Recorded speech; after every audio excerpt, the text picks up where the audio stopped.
Welcome back to another episode of the Vegans Explore podcast. Today, I have a special guest with me, and she's special for the fact that we haven't really gone deep into this topic.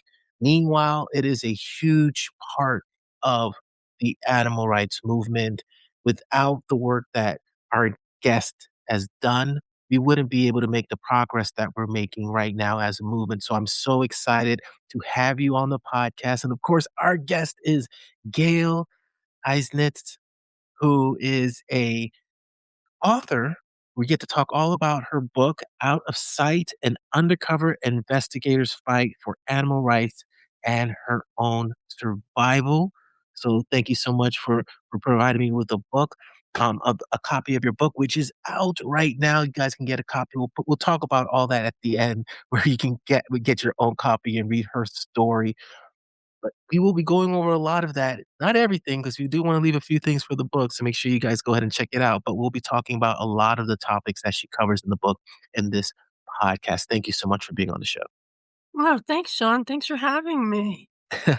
So, I like to typically kick things off with giving people a little bit of a background, behind the person that we're speaking to, just so they can understand everything else that we're talking about.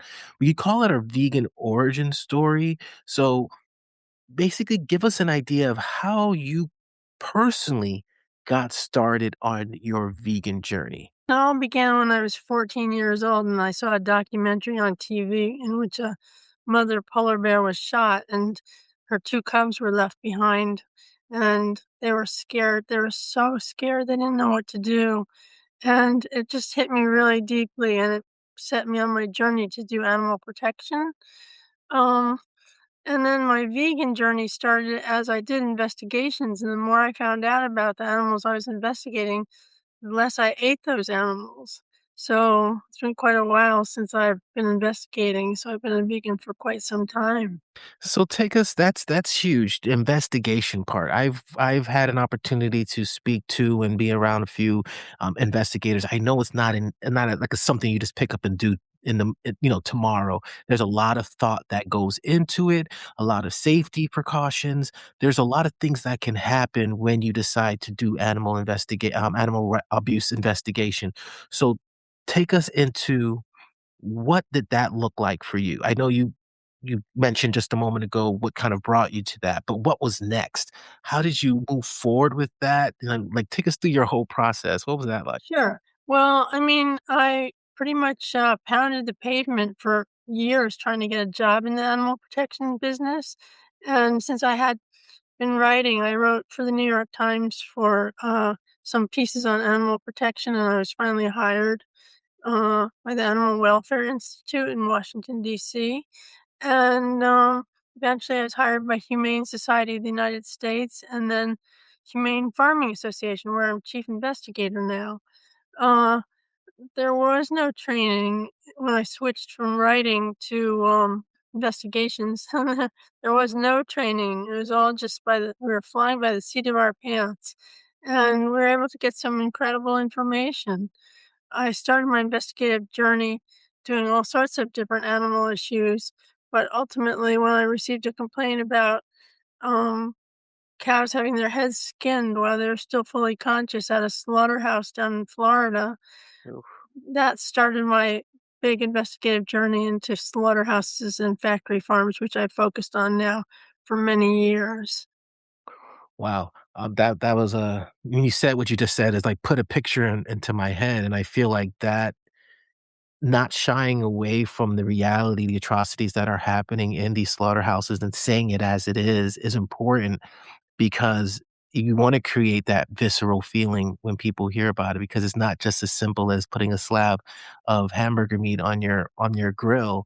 There is serious that's torture, you know? It goes far beyond, the term humane slaughter. Like, to me, I never got that term because that's but anyways, we're getting away from the point. You shared how your investigative background, you work for some prestigious institutions. We're talking about and this is the interesting I think about when it comes to factory farming and these sort of practices. I've heard a l a similar sentiment, not just from the vegan community or an animal rights community, but even from hunters. It's like one of those topics that you find that cross section where, you would think that they would might be on the opposite side of this, but I feel like there's a lot of support and rallying behind the treatment of animals in these facilities. What has been your experience? Because you have way more way more of a pedigree when it bad choice of words. You have way more of experience when it comes to this arena. What has been your impression when it comes to the cross sections of all these different communities when it comes to this particular topic? Oh, well, I guess hunters basically rationalize their hunting because they know that conditions inside factory farms are so deplorable. So that's a rationale to them. I wouldn't buy it, but I also wouldn't buy food from factory farms. Mhm. Conditions in the factory farms we've investigated have been atrocious. I mean, we can get into some of those in more detail. Uh, if you like, but, between the slaughterhouses and the factory farms that I've investigated, I tend to talk about violations because I don't wanna turn people off, but they really are atrocities. Let's go into it. Let's go into some of the things that you found that might shock people, in terms of the violations in particular. Well, just to give a little background, um, on the slaughter side of it, um we're talking about really fast production line speeds where they disassemble the animals. They're so fast that they can't ensure that the animals are rendered unconscious, as is required by law. And the speeds we're talking about are like one hog every 3 seconds in an individual plant. One of the plants I visited slaughters 35,000 pigs a day. So, those are really fast, and for poultry, which aren't even covered by the Humane Slaughter Act, they're exempt from the Humane Slaughter Act. We're talking it used to be 140 birds were eviscerated per minute, and now it's gonna be 175 birds eviscerated per minute. That's 3 birds per second. Mm. So, it's important to bring that up to sort of validate why we see so many violations. The bottom line is, a minute of downtime in the production process spells a loss of hundreds or thousands of dollars. So the line never stops because they don't want to lose the money. And it doesn't stop for anything. It doesn't stop for injured workers. It doesn't stop for contaminated meat. And it definitely doesn't stop for slower, uncooperative animals. Um, so you mentioned something important, which you just said. It sounds like there has been an increase in the production of or the slaughter of these animals. W- What have what have you noticed in terms of when you first started investigating to now? Um, has this been a gradual increase, or has it happened at a certain period of time? What have been some of your findings? Well, one thing that's worth mentioning is that 55 years ago, we slaughtered 10 billion animals in the world. And today, we slaughter 10 billion animals a year in the United States alone. So you can imagine things have gotten worse. Um, I documented all sorts of violations and I interviewed workers and meat inspectors who had spent a combined total of 3 million hours on the kill floor. And they said, now this was years ago because this was my first book, and I'll tell you what happened after that. But they said, without exception, they either engaged in or observed animals being strangled, beaten, boiled, skinned, or dismembered while fully conscious. Mm. So, but fortunately, I was able to get this information on the front page of the Washington Post, and US Congress saw the article and was absolutely outraged, and they decided to fund the Humane Methods of Slaughter Act, which had been on the books for 43 years, but had never been funded. Hmm. So they decided to fund enforcement of it. But that said, even though now there's funding to enforce the Humane Methods of Slaughter Act, um, it's only less than 3% of the federal meat inspection budget goes toward humane slaughter enforcement. So that's a terrible number. Out of curiosity, when was this act enabled? And yeah, when was this act enabled? I'm curious. It was passed in 1958, so 68 years ago, and it was funded in 2001 as a result of Wow. the Washington Post story. And do you see any movement towards there being more funding or more support behind this legislation, or do you feel like it's kinda stagnated? Well, I think it's they add more inspectors every year to do what are called verification procedures. That means spot checks into the areas of the plants where the animals are supposed to be stunned, just spot checks. And in my opinion, spot checks don't really work because workers know that the inspectors are coming into the area. They have code words and whistles, and they have handheld radios to say that the inspector's coming into the area. So spot checks, I don't think work, but they keep doing more spot checks. But again, it's only less than 3% of the budget. And I feel that meat inspectors who are stationed in the plants inspecting meat, who are supposed to enforce the Humane Slaughter Act, I feel that they should be stationed on a full-time basis in the areas of the plants where the animals are handled and slaughtered. So how often are they actually doing these spot checks? Is it how much time throughout the year are they doing these spot checks? They do the spot checks every day, several times a day, but it's not like having somebody stationed there on a full-time basis. Gotcha. And you've mentioned the violations and you've gone over some of the abuses, but how are you seeing it on the factory farms? How are you seeing uh, can you describe some of these abuses that are happening to the hogs, chickens, the dairy cows on these factory farms? Um, well, found that in the places we investigated, there was only one employee for every 2,000 animals. So you can imagine on hog factories. So you can imagine the types of violations that occur. Piglets that don't make weight, or runts, or are sick, are thumped, which means Mhm. that the workers take the pigs by their hind legs and whirl them over their shoulders and smash them head first to the concrete floor. They also have another acronym for that. It's PACT, Pound Against Concrete.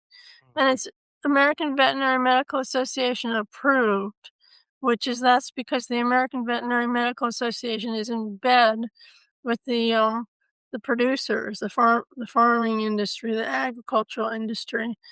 Um, but we've seen um little piglets get their little feet stuck in spaces between the slats on the floors and actually starve to death because they can't move, and we've seen them get stuck under heat lamps, brooders, where they bake to death. The workers said they could smell their bodies when they came into work in the morning. This is so common, the workers had nicknames for it. They called them crispy critters, dead bacons, and baby back ribs. That's what they called these poor dead piglets. And for the larger pigs in some of these operations, if they were sick or fallbacks, they would be beaten to death with hammers and wrenches and gate rods, or workers actually admitted to standing on their throats to suffocate them. And one worker put a water hose into the hog's mouth and watched it as what he said was his butt popped out. Mm. I mean, these are just a few of the things. One of the big problems on these big factory farms, the conditions are so that the animals are so deprived of any type of stimulation or or even ventilation has an impact on them, all sorts of things.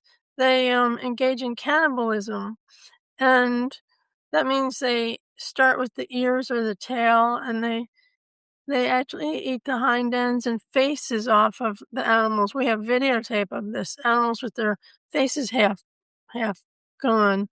And the workers had nicknames for the remnants of these hogs because they were just it was so common. They made nicknames. They were just hide and bones. They called them rugs. Mhm. Rugs. Um, and then we have videotape of piglets swimming in the frigid waste pits, and they end up dying, drowning, or flushed out into the manure lagoons. Um, the worst thing, I think, are the gestating pigs, the pregnant sows. Uh, that everybody's heard of gestation crates, where they are confined in crates that are 2 feet wide by 7 feet long. In some of the operations we investigated, they're only 19 inches wide. These animals are 400 to 600 pounds, and they're in 19-inch wide crates. So they're in constant contact with the crate bars, and they get sores on their faces, on their heads, on their shoulders, on their backs, their legs, their hindquarters. They get these great big sores that go untreated. They engage in stereotypies, which is what people with clinical psychiatric problems do. They engage in head bobbing, air chewing, and bar biting.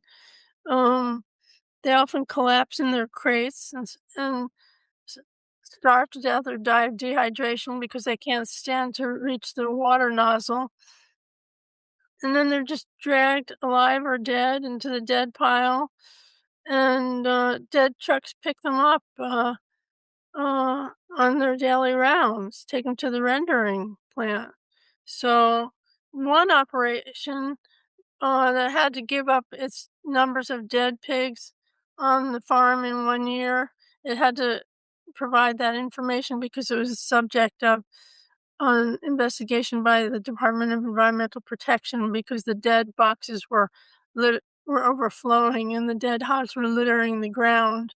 And the Department of Environmental Protection thought that it was going to seep into the groundwater. So Mm. so they cited them, and they had to give the number of dead pigs at that, big corporation, and in that 1 year, they lost 420,000 dead pigs on farm. That's not slaughtered, that's on farm. So that's pigs, Wow. but I can tell you about. Let's keep going. I mean, this I think it's important for people to hear this because it's happening. Right, it is happening, it's really tragic. Chickens that are raised for meat, broiler chickens, they're extremely crowded, like 50,000 birds in one shed, and, they're genetically selected for these massive appetites and for large breasts. So, you have a 6.2-pound broiler at 67 weeks of age, that's how old they are when they're slaughtered, they're just babies, is equivalent to a human newborn gaining over 660 pounds in 2 months, in his first 2 months of life. That's how out of whack it is, and that's from a study at the University of Arkansas. So, um, they're so breast heavy, and we have video of this, that they can't even stand up. Their legs are, like, splayed out under them, and they can't walk, or can't stand up. They fall backwards on their backs. They often die of heart attacks because their bodies can't support this massive weight gain. Um, but anyway, and when they fall over, they starve to death if they fall over because their legs can't support them anymore. They're, subject to ammonia burns on their breasts from contact with the litter on the ground, which is excrement, straw, and feathers. And there's more about that, but there's so much to talk about that I think I should move on to laying hens. if you wanna Mm. hear about that. Yes, please, please. Okay. Uh, you have 300 million male chicks that are useless for laying eggs, so they're ground up or smothered each year in the United States. Everybody's heard about that, I think. As far as caged hens that aren't cage-free, the ones that are actually in battery cages, they cram 6 to 8 hens into cages the size of a microwave, and, of course, they're debeaked with a hot blade when they're chicks, so they don't peck each other in frustration. Their sensitive feet are standing on the sloping wire flooring, and they get osteoporosis and calcium depletion from laying so many eggs in that first year and a half. And the escapees that fall into the waste pits that somehow escape their cages, this has been well documented. They fall into the mire of waste and they get sucked down and they suffocate unless their head is just sticking up above the mire and some animal activist comes in there and rescues them. So that's really bad. I'll tell you just a little bit about beef. Um, it used to take 5 years to finish a steer, but now it's done in 14 to 16 months. Uh, they have a very great lack of shade and shelter on these massive feedlots with tens of thousands of cattle, uh, n as many as 100,000 cattle on the feedlot.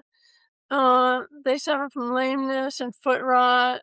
Um, they they have such a high caloric diet of corn and soy that their livers would blow out after 6 months at Mhm. the, feedlot because their livers can't handle such high caloric diet.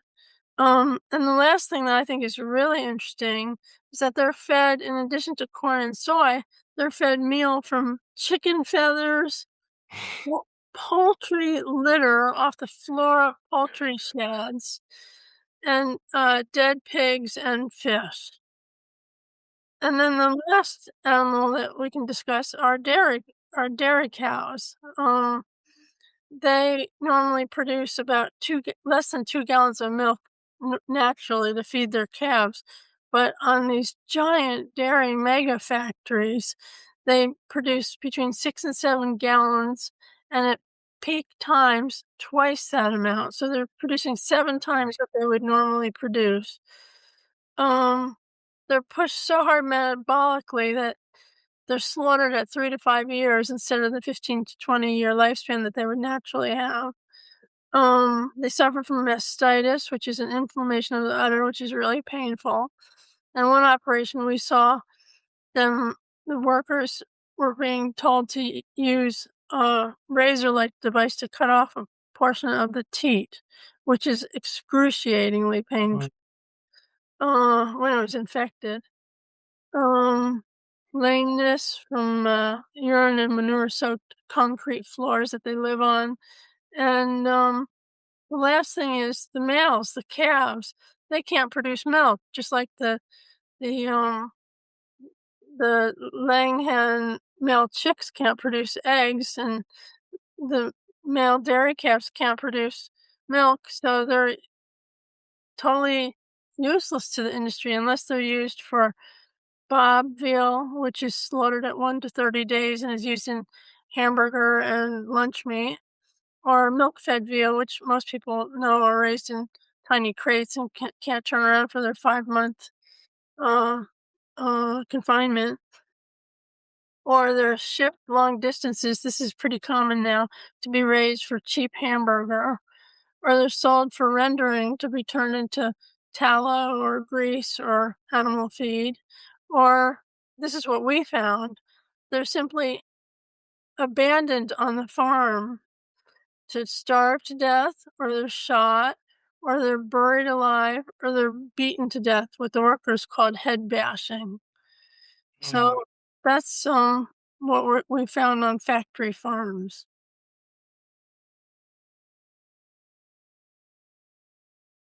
I'm gonna let that sit just for a little bit because that was a lot, and I'm glad you shared that. And I think what I appreciate about what you shared is I've heard little bits of that, but I've never heard it so comprehensively laid out before to get the big picture of why this movement exists, Right.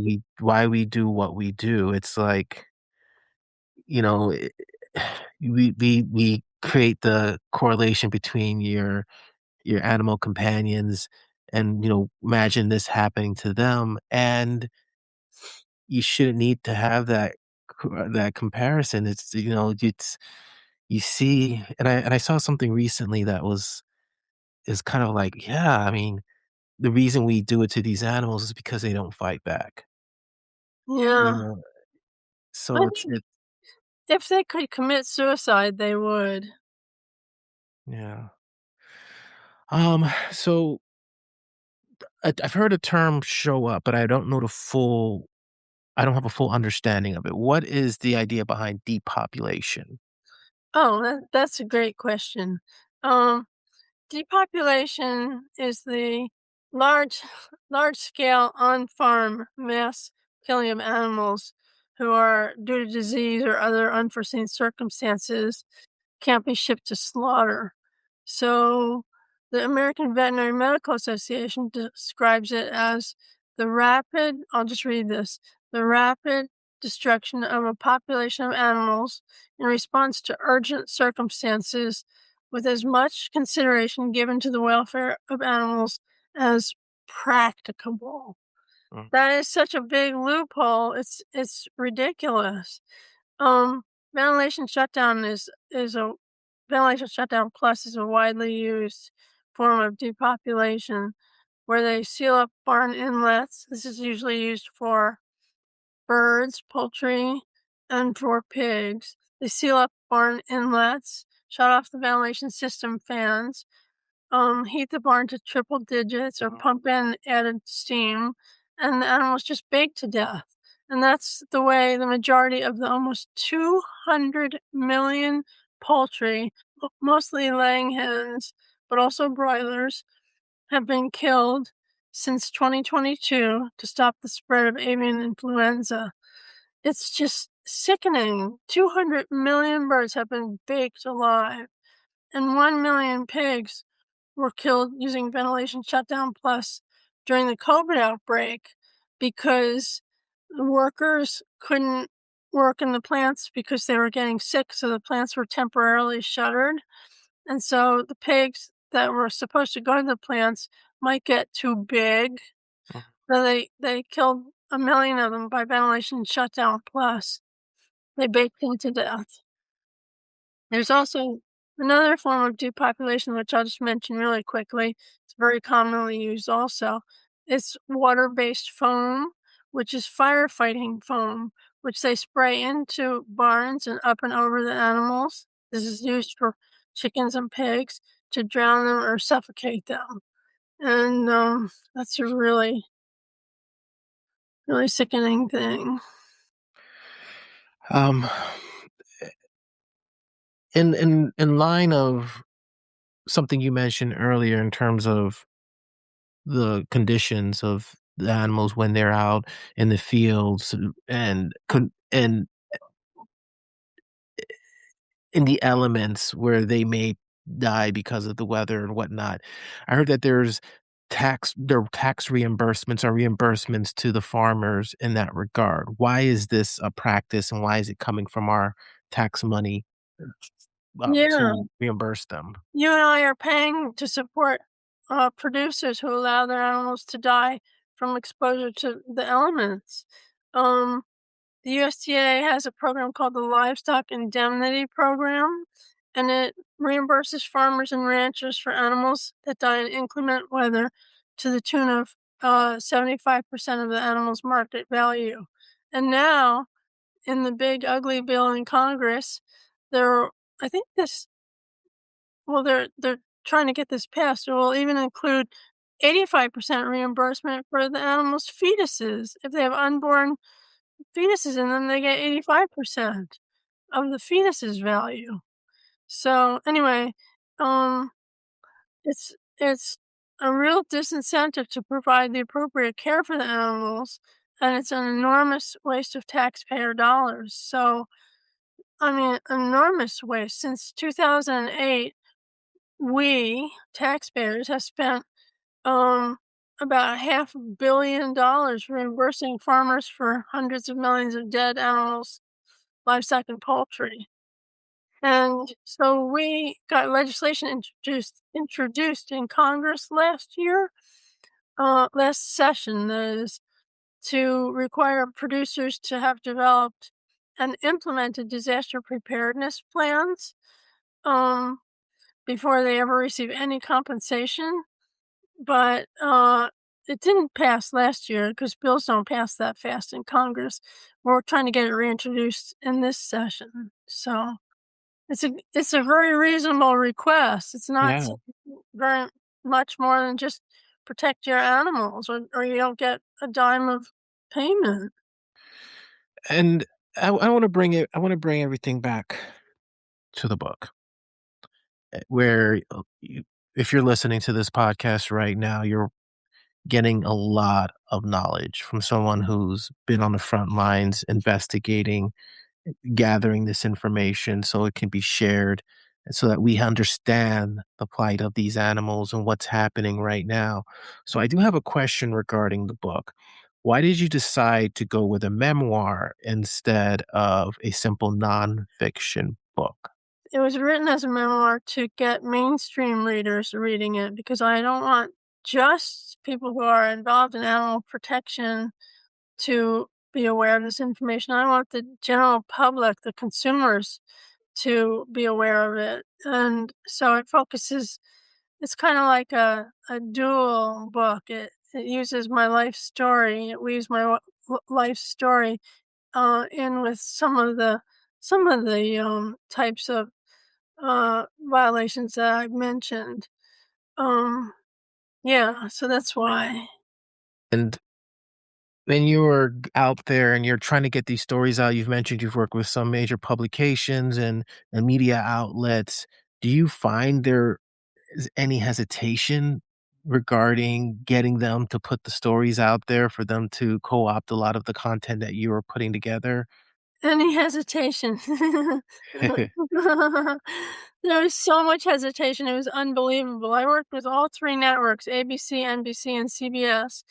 2 of them came out in the field with me, and then all 3 killed the stories after working for months on them because they said it would be too disturbing to their viewers. I mean, you can show murders and starvation and all sorts of things on the news, but you can't show what consumers are supporting. So they were afraid people would change the channel. That's what they said. Mm. Well, yeah, it's like the networks are captured by corporate agribusiness. They really are. So that was very discouraging. However, that said, we did an incredibly disturbing case in Ohio where a producer was hanging his sows to kill them, his unproductive sows.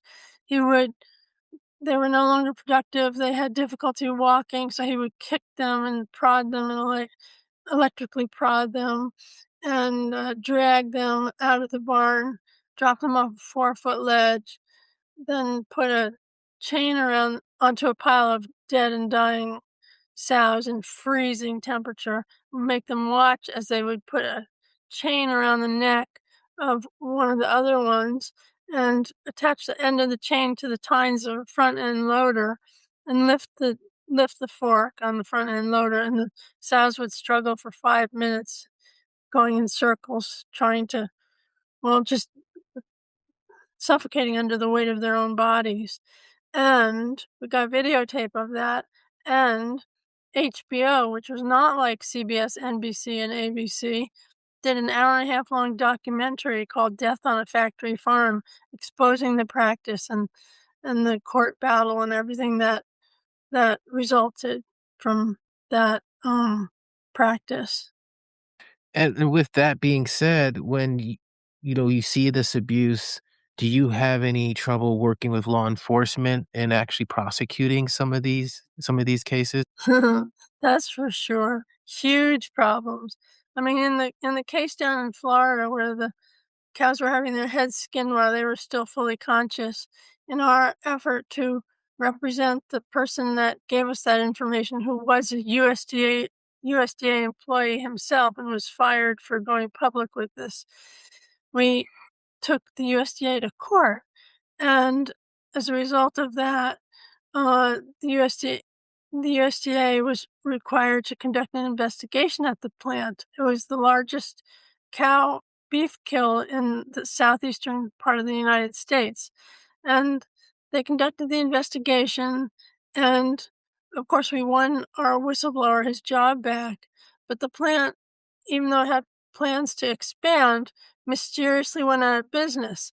And then the U.S. Secretary of Agriculture himself issued the USDA's investigative findings. And they said that the plant was so well run, it was a beautiful operation, and it gave it a glowing recommendation. It was no longer operating any longer, so they couldn't prove otherwise, they thought. But I had all these affidavits from a bunch of workers that did prove otherwise. So, but yeah, so that was the first encounter I had with corrupt officials. But the governor of Washington, in another cow skinning case, impaneled a task force that was supposed to look at this tremendous dismembering and skinning of cows at the biggest slaughterhouse in Washington state, where we had documented it fully.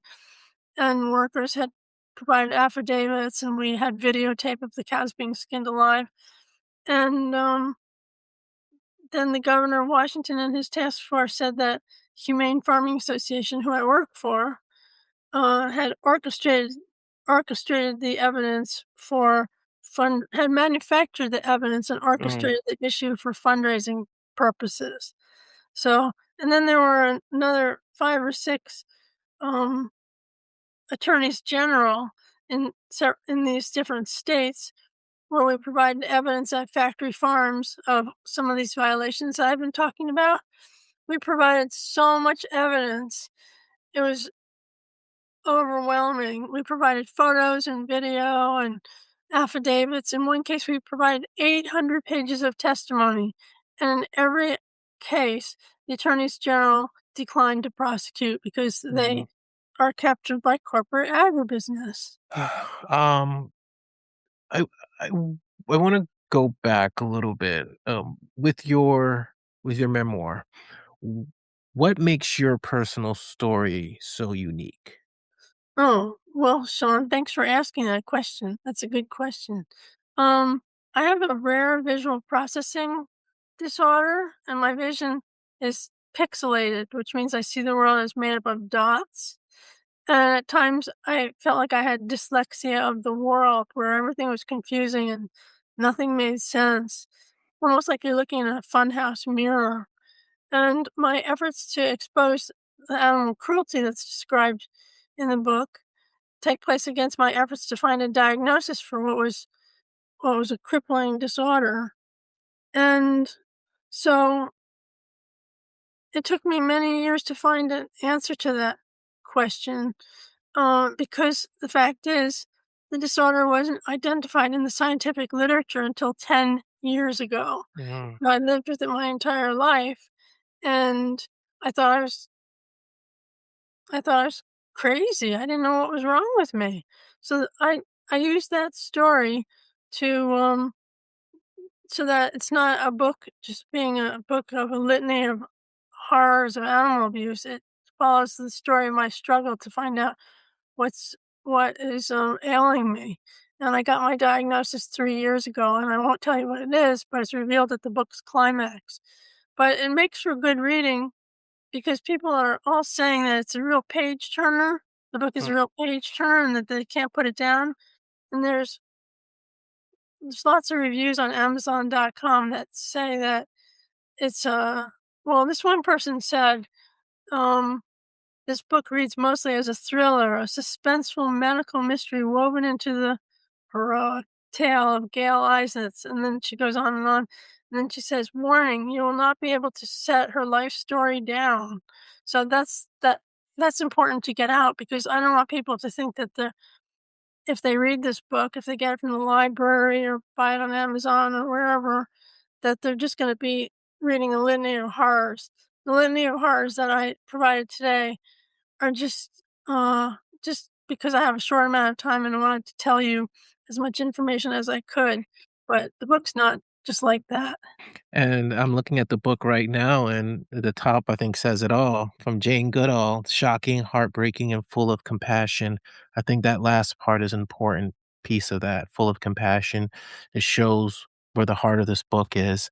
And I definitely feel like if people decide to pick it up, which they should, they will definitely get a story that's not just what, just a list of atrocities that are happening, but a full story that's tied together with your journey. And I think just to find out what that ailment is, what it is at the end is worth it. Is worth it. Is it's not worth the price of admission. So before we wrap up, and we're starting to close down the wrap up the podcast, you did mention a few accomplishments that you were able to achieve from the HBO a documentary. You mentioned a couple of other things. I know there were a few, maybe like a one or two others that you wanted to talk about in regards to some of the accomplishments that you've been able to achieve from the work you've been doing. Yeah, because the book talks about not only the investigations and the documentation, but it talks about, aside from the challenges, it talks about some of our triumphs too. And like I said, I work for Humane Farming Association, and we do everything from anti-cruelty investigations to national media campaigns. One of which is the national veal boycott. And since we started that, running ads all over the country in magazines and newspapers, national magazines and national newspapers, we've seen an 89% drop in veal production. So that's a huge success. Um, Another thing is we were successful in shutting down what was going to be the third largest hog factory in the world. It was located on Rosebud Sioux tribal lands, and it was going to be producing almost 1,000,000 pigs a year, and we were able to use legal avenues to shut that down, so that was really a fantastic victory. Um, we basically stopped all the egregious crimes we've documented, and we've shut down a number of operations that we investigated. One thing I'll mention that's really positive is that the Humane Farming Association operates a 7,000-acre refuge, farm animal refuge. It's the largest farm animal sanctuary in the country. So it's a wonderful place, and there's all sorts of animals there. We have like 1,000 animals, everything from chickens and emus to pigs and goats and turkeys and cattle and sheep and burros. And we just have a little bit of everything. So it's a wonderful paradise for animals that have been seized as a result of cruelty cases. And I just want to thank you so much for taking the time to share your stories, share your journey, share that middle part. I feel like is an important part for people to hear. I'm definitely going to put a disclaimer at the beginning of this podcast, but I urge, urge everyone to listen all the way through because I think almost like the story, their memoirs, we ended on a note of positivity. Like there's hope that, although these things are happening, progress is still being made. I know there are a lot of external factors that play a role in the success of these campaigns. And, even though things may seem, dark right now, things may change, especially as new people shift into the conversation. So we'll definitely look out for that. I definitely want to bring you back on when we do get one of those big sea changes happening in this movement to get your take on it and have you share exactly what's going on to our community. So thank you for all of the work that you do. And before we officially go, I like to give my guests the final word so they can close off the podcast and let people know, exactly what's on their heart. there is a piece of it where we're going to do right now where you can share where they can find more information, where they can get the book, where they can, go to your website and even see your other book, Slaughterhouse. They can get all of that information. So where can they find more information about yourself? Oh, sure, and I just wanna thank everybody who's listening or watching, for being vegan. I think it's just fantastic. Um, they can join Humane Farming Association if they want to. That's, www.hfa.org. They can go to my website, which is my name, well, www. Eisnitz, GailEisnitz.com. They can visit my Instagram page, which is just my name, and, and that's about it. And as we close things up, before I turn the floor over to Gail, I want to thank you all so much for being a part of this Vegans Explore journey, for listening to our podcast, this subscribing, leaving reviews if you really love this episode, and sharing. Definitely sharing, letting people know about this message, about what's going on, and going to our page at vegansexplore.com/podcast, where we'll have the show notes, everything, all of the email, the links that Gail just mentioned will be there available for you. So now we get to the end of the podcast where I am going to turn the floor over to you, Gail, and you can say, we call it a message from the heart, and you are going to officially close the podcast speaking directly to our audience. Thank you once again, and the floor is yours. Thanks, Sean. I don't have a lot to say. I think I've said quite a bit, but I will say that I think we have some food for thought that makes us realize why we do what we do, why we're vegans, because we don't want to hurt animals and we don't want to support those who are. And I'm just really grateful that you all are vegans and I'm a vegan because we're not part of the problem, we're part of the solution.